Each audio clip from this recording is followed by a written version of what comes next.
आदिवासी, दलित, पिछड़ा, ये ऐसे शब्द हैं जो समाज के सबसे कमजोर और सबसे निचले पायदान में रहने वाले लोगों का, जो लोग कभी ना शहर देखा, ना ब्लॉक देखा, ना डीसी, एसपी, सीओ, किसी को नहीं जानता, ऐसे लोगों तक हम लोग की आवाज जाने लगी। हम लोग लच्छेदार भाषण वाले लोग नहीं हैं, हम लोग ऐसे लोगों के सिपाही हैं और ऐसे राह दिखाने वाले लोगों के सिपाही हैं जिस राह का मंजिल है, ठहराव है और सुरक्षा है। कई नीतियां बनी, कानून बने, संविधान में हमें रक्षा कवच मिला, उसके बावजूद आज हम कहां हैं? आधी आबादी जो हमारी महिलाएं हैं, लगभग 50 लाख से 56 लाख महिलाओं को, हर एक महिलाओं को 2500 रुपए देने का काम करती है। आप सबके तकलीफों को, आप सबके ऊपर हो रहे अत्याचारों के और आपके व्यथाओं को सुनने के लिए हम यहां आए हैं। असम के तिनसुकिया में all Adivasi student association of Assam द्वारा आयोजित 21वीं आदिवासी महासभा 2026 में झारखंड के मुख्यमंत्री हेमंत सोरेन शामिल हुए। इस दौरान सीएम ने असम के कद्दावर आदिवासी नेता स्वर्गीय प्रदीप नाग एवं प्रसिद्ध गायक स्वर्गीय जुबीन गर्ग को श्रद्धांजलि अर्पित की। इसके बाद उन्होंने महासभा को संबोधित करते हुए आदिवासी समुदाय के संघर्ष, बलिदान और समाज में उनकी वर्तमान स्थिति पर चिंता जाहिर की। सीएम ने कहा कि देश की आज़ादी में धरती आबा भगवान बिरसा मुंडा, सिद्धो कान्हू, तिलका मांझी समेत झारखंड के अनगिनत वीर सपूतों का अहम योगदान रहा, जिसे कभी भी भुलाया नहीं जा सकता। लेकिन फिर भी आज आदिवासी समाज का हाशिए पर होना चिंता का विषय है। साथ ही उन्होंने आश्वासन दिया कि जरूरत पड़ने पर असम में रहने वाले आदिवासियों की मदद करने के लिए पूरे झारखंड का आदिवासी समाज आगे आकर खड़ा होगा। आप भी सुनिए इस दौरान सीएम ने क्या कुछ कहा। 100-150 साल से रह रहे हमारे झारखंड के मूलवासियों,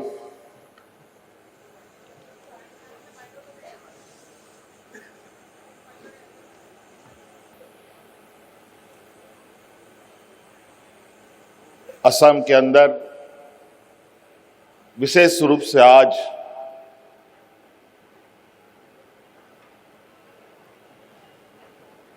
आप सबके तकलीफों को, आप सबके ऊपर हो रहे अत्याचारों के और आपके व्यथाओं को सुनने के लिए हम यहां आए हैं। हम लोग झारखंड से आते हैं और कहीं ना कहीं झारखंड का जुड़ाव भी आप लोगों का बहुत पुराना रहा है।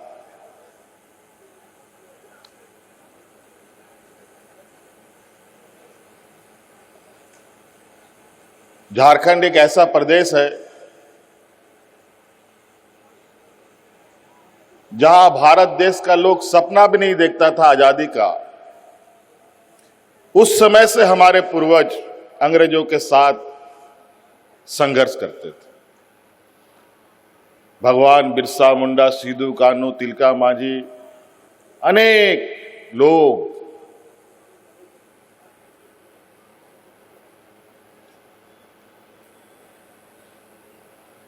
हमारे पीढ़ियों को बचाने के लिए, हमारे जल जंगल जमीन को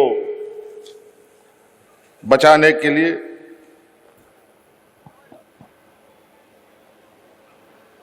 अपना बलिदान दिया। आखिर ऐसा क्यों? हमसे ज्यादा बुद्धि वाला लोग, पैसा वाला लोग, अमीर, ज्ञानी, सामाजिक रूप से मजबूत लोग भी हैं, वो लोग क्यों नहीं लड़े? क्यों ही आदिवासी सबसे पहले अंग्रेजों के साथ लोहा लिया? आप इससे अंदाजा लगा सकते हैं कि हम उस समाज के लोग हैं जहां हम अपनी हक अधिकार की लड़ाई के लिए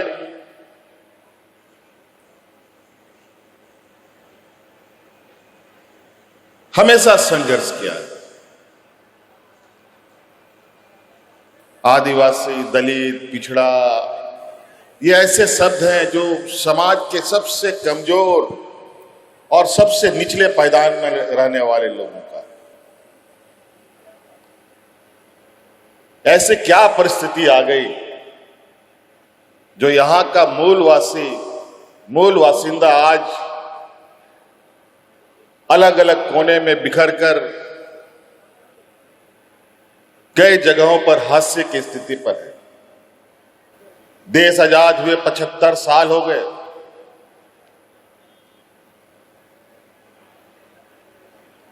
कई नीतियां बनी, कानून बने, संविधान में हमें रक्षा कवच मिला। उसके बावजूद आज हम कहां हैं? आज हम कितना संघर्ष कर रहे हैं?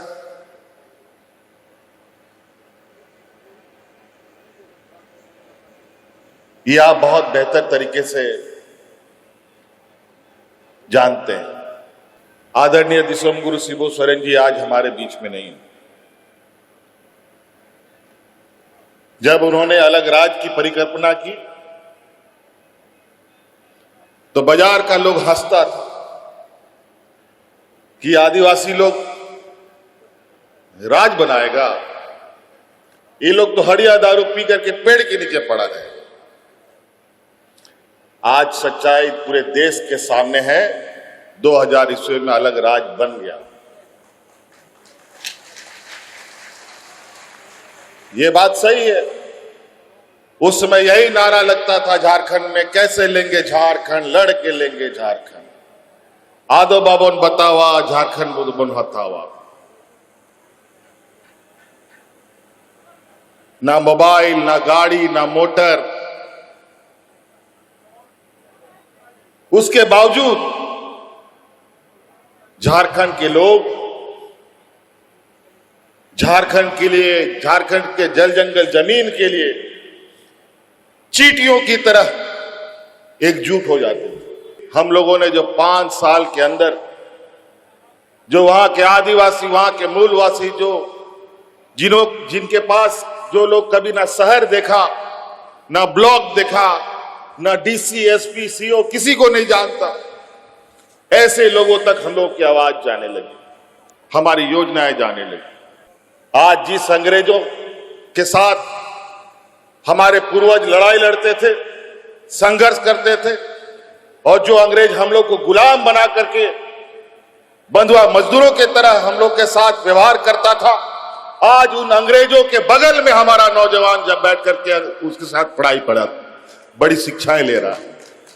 चाय का उद्योग, इस देश का चाय का उद्योग आदिवासियों के खून पसीने से चलता है। पूरा देश का चाय का उद्योग। और इस मंत्र का काट एक ही है कि हमें एकजुट रहना होगा। कोई उपाय नहीं है और एक ही रास्ता चलना होगा।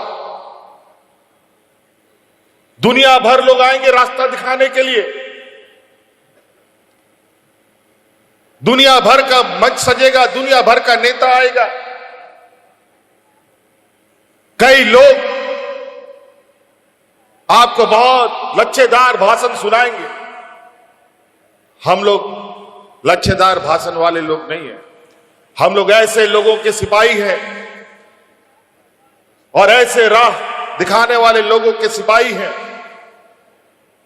जिस राह का मंजिल है, ठहराव है और सुरक्षा है।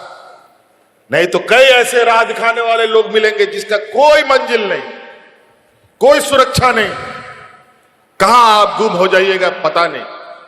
और आज आपका ये नौजवान भाई, बेटा, दोस्त, जो भी आप कह लें, दुनिया का इतिहास है, पहली बार दुनिया का सबसे बड़ा वैश्विक मंच वर्ल्ड इकोनॉमिक फोरम जो स्विट्जरलैंड में हुआ, इस दुनिया का इतिहास में पहली बार एक नौजवान आदिवासी ने वहां अपना प्रतिनिधित्व किया। देश की अर्थव्यवस्था में झारखंड सबसे ज्यादा कंट्रीब्यूट करने वाला राज्य है, लेकिन वहां के लोग बेचारे बुरे हाल, फटे हाल। हमने तय किया इस राज्य ने बहुत कुछ दिया है, अब इस राज्य को देने की जरूरत है। आज इसीलिए हमने देश के वैश्विक मंच पर इस बात को रखा कि हमारे राज्य में जो संसाधन है, जिसको आज से नहीं सैकड़ों वर्षों से लूटा जा रहा है, उसका सही मूल्य हमारे राज्य को मिलना चाहिए। हमें एक सही सहयोगी की आवश्यकता है। और आज सरकार अपने राज्य की आधी आबादी जो हमारी महिलाएं हैं, लगभग 50 लाख से 56 लाख महिलाओं को, हर एक महिलाओं को 2500 रुपए देने का काम करती है हर महीना। और आज गांव-गांव में महिलाएं अपने पैरों पर खड़ा हो रही है। जैसे गाड़ी, मोटरसाइकिल हो या गाड़ी हो, अगर उसमें तेल नहीं चलेगा, तेल नहीं डालिएगा तो एक डेग भी नहीं चलता, फिर ढकेल के ले जाना पड़ता। तो सोचिए, मोटरसाइकिल हो या 4 चक्किया हो, उसको ढकेल के ले जाना कितना तकलीफ है। उसी तरीके से आज के इस जीवन में जेब में पैसा नहीं रहता है तो बुद्धि भी काम नहीं करता। कोई गरीब कमजोर परिवार भविष्य के बारे में कोई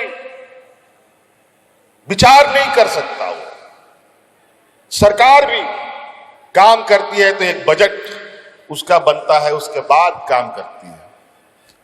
सभी विभागों के लिए अलग अलग बजट होता है, तब काम होता है। आज हमने राज्य की आधी आबादी को एक बजट बना दिया कि ये तुम्हारा फिक्स इनकम है, अगला महीना तुमको क्या करना है तुम आज इसी महीने सोच सकते हो।